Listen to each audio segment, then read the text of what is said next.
मित्रांनो, भारतीय संस्कृती ही विविधतेमध्ये एकता शोधणारी संस्कृती आहे। जी संस्कृती आम्ही आमच्या परंपरा आणि गावोगावच्या यात्रांमधून जपत असतो, जतन करत असतो। अशीच एका गावची यात्रा म्हणजेच हिवरे गावची यात्रा आज आपण आपल्या या व्हिडिओमध्ये बघणार आहोत।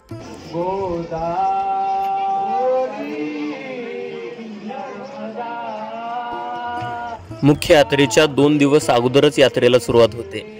त्याच्यातील पहिल्या दिवशी देवाला तेल लागतं म्हणजे देवाची हळद होते, तर दुसऱ्या दिवशी मानाच्या काठ्या म्हणजे देवाचं वऱ्हाड येतं आणि आजच्या दिवशी देवाची लग्न लागतात।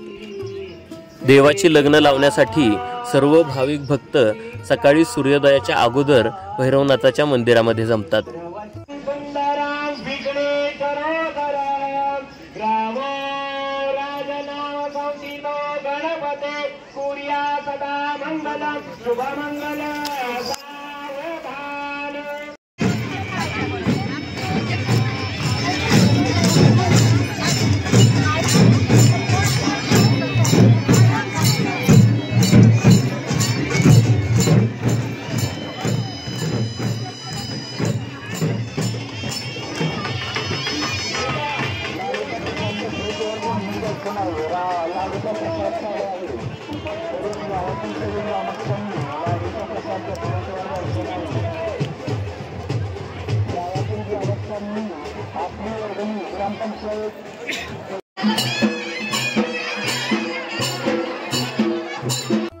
यात्रेचा दुसरा दिवस अतिशय महत्त्वाचा मानला जातो, कारण या दिवशी प्रसिद्ध अशी मानाची सोंग भाविक भक्तांना बघायला मिळतात।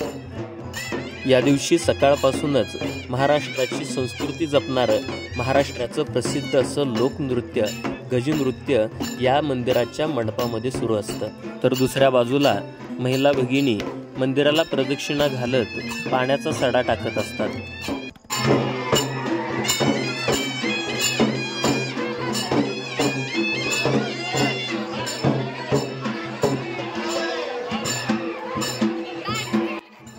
फाशीचं सोंग येण्याच्या अगोदर हे तरळाचं सोंग येतं। तरळ म्हणजे इतिहासातील एक असं पात्र आहे जे गावामध्ये जर कोणती वाईट घटना घडणार असेल तर त्याची कल्पना अगोदर देण्यासाठी गावामध्ये येत असतं आणि ते त्याच्या सांकेतिक भाषेमध्ये कल्पना देत असतं। ती सांकेतिक भाषा म्हणजे हे तरळाचं सोंग म्हणतं की कुत्री मांजरं काकला घ्या, पोरं ठोरं खांबाला बांधा, म्हणजे नक्कीच गावामध्ये काहीतरी वाईट घडणार आहे त्याची कल्पना या तरळाच्या सोंगाच्या माध्यमातून देण्यात येते।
या गावात होणाऱ्या सोंगांना ऐतिहासिक महत्त्व देखील आहे, म्हणजेच या गावातील जुन्या जाणत्या लोकांच्या तोंडून ही कथा ऐकायला मिळते।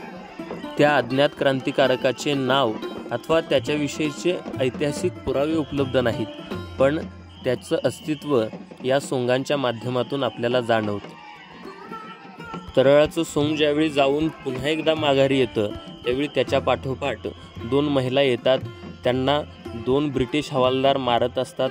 त्याचबरोबर त्यांच्या पाठीमागे घोड्यावर फौजदार बसलेला असतो आणि त्याच्या बरोबर पाठीमागे हे फाशीचं सोंग असतं, ज्याच्यामध्ये एक फेटा घातलेला व्यक्ती असतो जो लंगोट्यावर असतो आणि त्याच्या मानेमध्ये सुरा रोवलेला असतो आणि त्या सुऱ्याला असणारी काठी ही त्याच्या साथीदाराच्या खांद्यावर दिली जाते।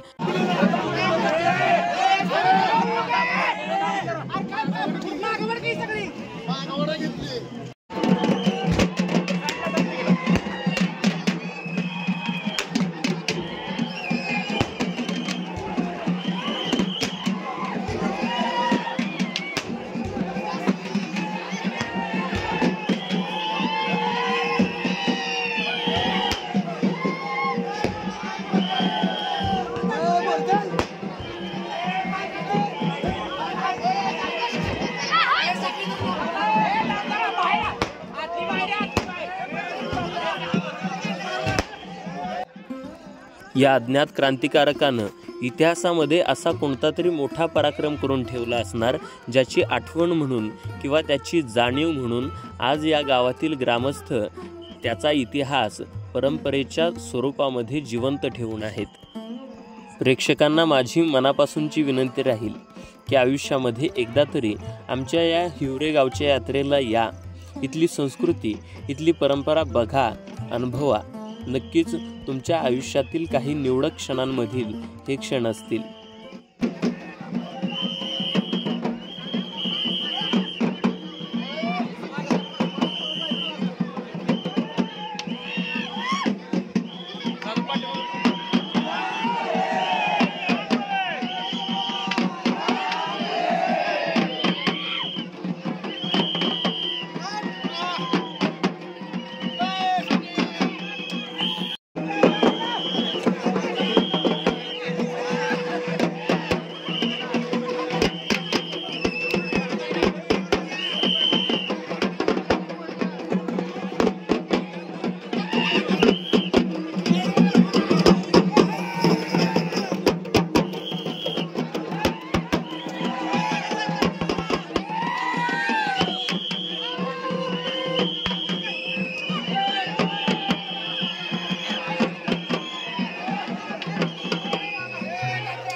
मानाची सोंग झाल्यानंतर देवाच्या वाद्या असतात। असं म्हणतात की देवाच्या वाद्या म्हणजे देवाचा आशीर्वादच असतो।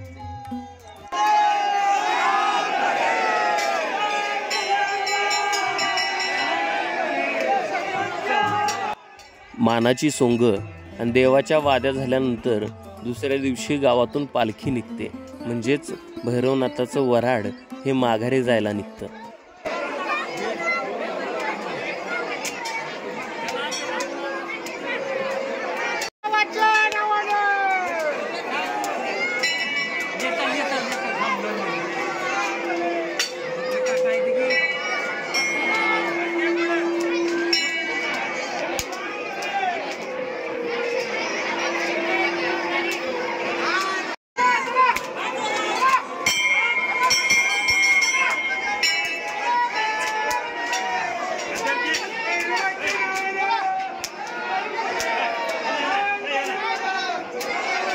या यात्रेमध्ये राज्यस्तरीय कुस्त्यांचं आयोजन देखील केलं जातं, ज्यामध्ये राज्याच्या वेगवेगळ्या भागातून पैलवान इथे येतात आणि आपली मल्लविद्या सादर करतात। त्याचबरोबर भाविक भक्तांच्या मनोरंजनासाठी इथं वेगवेगळे कार्यक्रम सादर केले जातात, आयोजित केले जातात, ज्यामधील एक कार्यक्रम म्हणजे माझा स्वतःचा महिलांसाठी हास्याची आणि आनंदाची पर्वणी असणारा होम मिनिस्टरचा कार्यक्रम इथल्या यात्रा कमिटीनं आयोजित केला होता.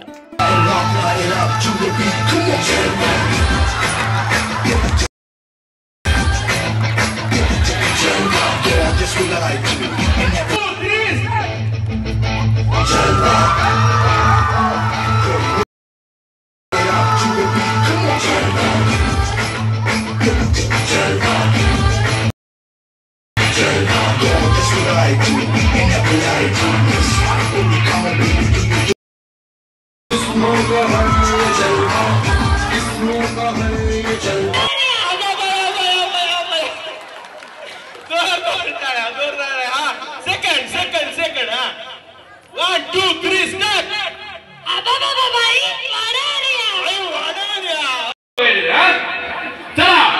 1 2 3 स्टार्ट.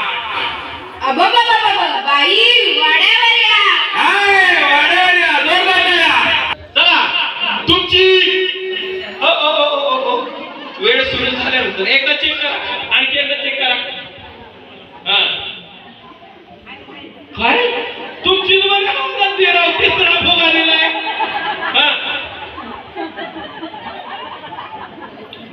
आता लो बाई. 1 2 3 स्टार्ट.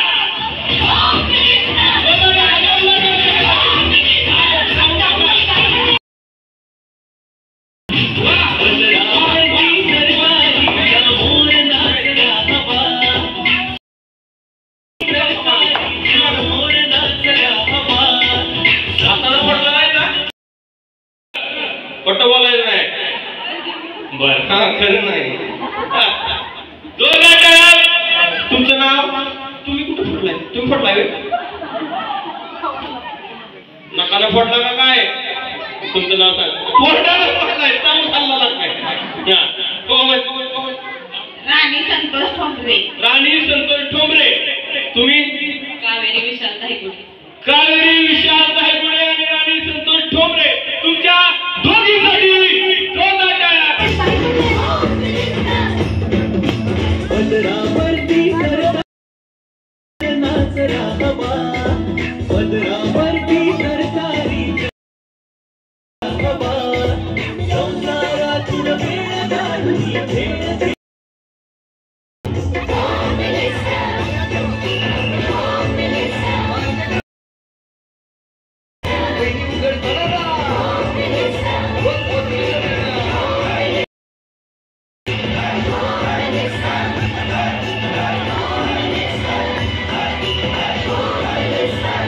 तर मित्रांनो, तुम्हाला हे व्हिडिओ आणि ही हिवरे गावची यात्रा कशी वाटली हे आम्हाला कमेंटमध्ये जरूर कळवा.